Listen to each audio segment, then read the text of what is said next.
Mesdames et messieurs, bonjour, bienvenue dans cette petite vidéo, une vidéo vraiment toute simple, hein. Je vais pas vous le cacher, voilà, ça a été absolument pas prévu, mais je suis tombé sur un post que j'ai pu voir sur Twitter, que j'ai trouvé plutôt intéressant, et j'avais envie de vous le lire, voilà, parce que ça parle de YouTube, et forcément, dès que ça touche YouTube, j'ai envie d'en parler. Alors, le post a été fait par un YouTuber qui a partagé un screen de la part de YouTube.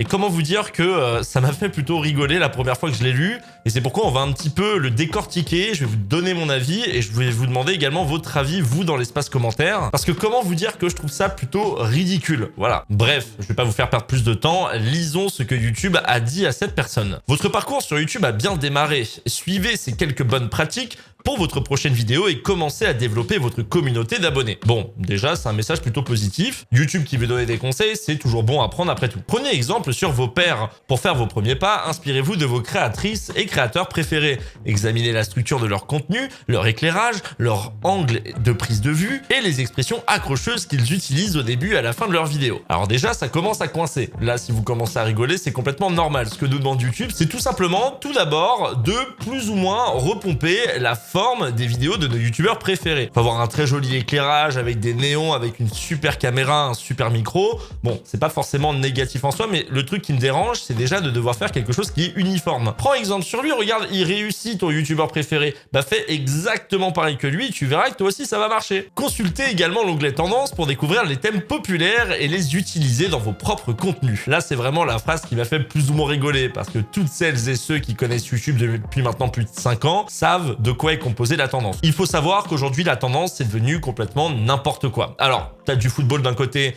t'as de l'actualité et du rap. Alors ça, ok, ça prend l'équivalent, on va dire, des 3/4 de la tendance, hein. Et puis à côté, t'as Amixem, Joyka, Michou, et puis quelques youtubeurs de temps en temps qui font des vidéos avec Michou, avec Joyka ou autres personnes très populaires.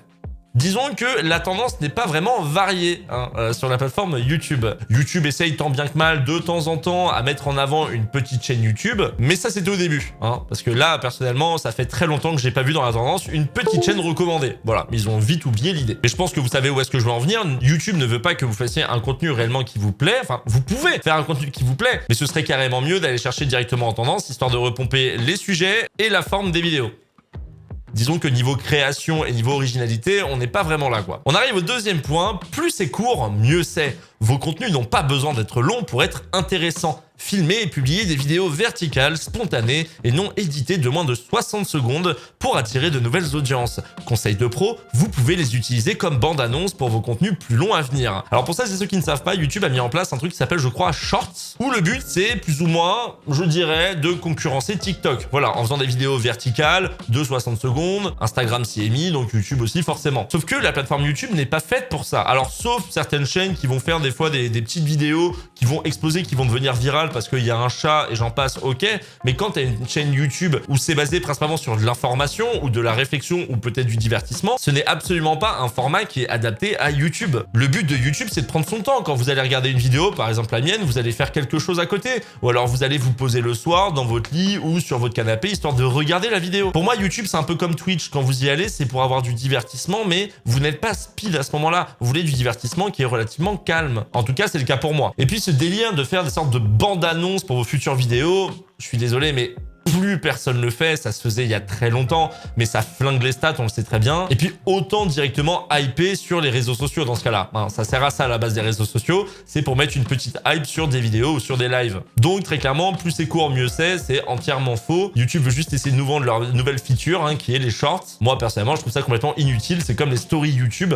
Personne les utilise. Alors là, préparez-vous, ça va vous faire rigoler ou vous faire grincer des dents, ça dépendra qui. Rappelez souvent aux spectateurs de cliquer sur les boutons s'abonner et j'aime, et ce dès le début de votre vidéo. Posez-leur également des questions auxquelles ils pourront répondre dans les commentaires pour montrer à vos fans qu'ils comptent sur vous. N'oubliez pas de cliquer sur j'aime et de leur répondre en retour. Alors, là on arrive à un moment assez compliqué, assez complexe, c'est que en effet, à l'époque, on demandait aux gens de s'abonner, d'appuyer sur like et j'en passe. Avant, ça se faisait pas mal, mais les gens ont commencé à en avoir marre parce que c'est vrai que des fois, il y avait des youtubeurs qui pouvaient prendre 30 secondes, voire 1 minute pour demander aux gens de s'abonner, de liker, de commenter et j'en passe. Et c'est ultra casse-couille pour les gens. C'est super chiant, les gens en avaient marre. Donc les youtubeurs ont commencé à arrêter de demander ça. Même si en effet, pousser à l'action dans ce sens-là, ça peut fonctionner parce que les gens ne sont pas forcément au courant ou ils n'y pensent pas à l'instant T qu'ils peuvent s'abonner ou liker une vidéo ou même commenter. Sauf que YouTube maintenant nous demande de le faire, sachant sachant que ça ne va absolument pas jouer sur les stats en plus. On le sait aujourd'hui avec l'algorithme que les commentaires, les likes, etc. maintenant, ça sert presque plus à rien. Ce que demande aujourd'hui YouTube, en tout cas aux créateurs, c'est de créer de la quantité plutôt que de la qualité, que ce soit en termes de contenu, mais également en stats, de commentaires, de likes et d'abonnements. Et le plus drôle, c'est la phrase de fin. Pour montrer à vos fans qu'ils comptent sur vous, n'oubliez pas de cliquer sur j'aime et de leur répondre en retour. En gros, là, il nous explique très clairement, soyez un peu hypocrite, là, vous avez pas envie de le faire, mais il faut le faire. Parce que comme ça va fidéliser votre communauté. Ils nous cassent déjà assez les couilles avec leur tableau de bord, où il y a des statistiques absolument partout, on peut même pas les virer. Je vous avais déjà parlé du top 10 de votre dernière vidéo en nombre de stats, qui est très anxiogène et qu'on peut pas retirer. Et bah là, ça continue, parce qu'après, voilà, il va falloir regarder le nombre de likes, il va falloir regarder le nombre de commentaires. YouTube fait tout, en fait, pour qu'on fasse que du chiffre et qu'on se focalise là-dessus. Pas une seule fois, il est mentionné qu'il faut faire ce que vous aimez faire. Non, absolument pas. Et ce qui est assez hypocrite de la part de YouTube, on va pas se cacher, c'est tout simplement que dans leurs vidéos, etc., ils font semblant qu'ils sont là pour les créateurs, ils sont là pour créer du contenu, de l'originalité, alors que quand on voit ce post, ils nous demandent de faire complètement l'inverse. C'est-à-dire qu'en gros, ils nous demandent d'être juste des marketeurs. Je pense que beaucoup de gens savent très facilement fidéliser une communauté, mais on peut le faire aussi juste de manière naturelle. Là, ce que nous demande YouTube, c'est de faire complètement l'inverse, de manière forcée. Et je trouve que ça casse complètement le côté authentique. Voilà. Alors même si aujourd'hui, en effet, il y a beaucoup de chaînes YouTube qui sont des empires, des chaînes YouTube qui sont des entreprises, et je respecte entièrement ça, il faut pas oublier que la majorité des YouTubeurs qu'on a sur la plateforme sont des gens comme vous ou comme moi. C'est-à-dire qu'en gros, on est juste des personnes qui avons un jour explosé grâce à un contenu, et on fait juste ce qu'on a envie de faire par plaisir. Mais j'ai un conseil quand même à vous donner avant de terminer cette vidéo. Je vous avais dit, elle était vraiment très courte. Le seul conseil que je peux vous donner, si vous faites un contenu qui vous plaît, il n'y a aucun problème avec ça. Par contre, si vous voulez faire un contenu qui vous plaît, qui est aussi de qualité, que vous considérez comme de qualité, mais que vous voulez faire des vues, il va falloir forcément jouer sur les mots-clés. Vous allez devoir bosser sur les titres et sur les miniatures, histoire d'aguicher en fait les viewers. N'oubliez pas qu'aujourd'hui, la concurrence est vraiment présente sur YouTube, et plus le temps passe, et plus il y a de créateurs, donc plus la concurrence est rude. Forcément, pour pouvoir se démarquer là-dessus, ça va jouer souvent dans l'espace recommandé,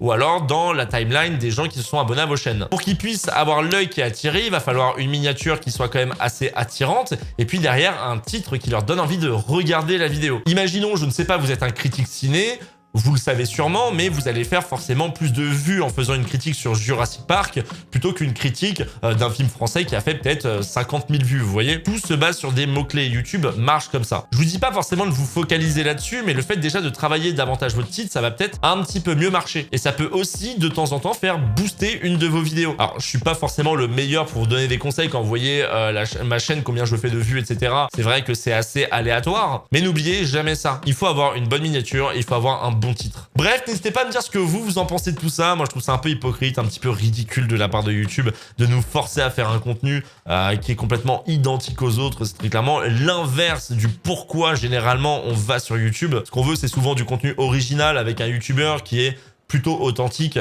En tout cas, c'est le cas pour moi. Je trouve ça juste ridicule que YouTube nous demande de faire complètement l'inverse de ce qu'on veut faire, quoi. Voilà. Bref, en tout cas, si cette vidéo vous a plu, bien entendu, je vous invite à la liker. Je vous invite également à vous abonner à ma chaîne. En tout cas, merci d'avoir vu cette vidéo jusqu'au bout. Je vous fais des gros bisous. Prenez soin de vous. Profitez de la vie. C'était Sorgibzy. Ciao.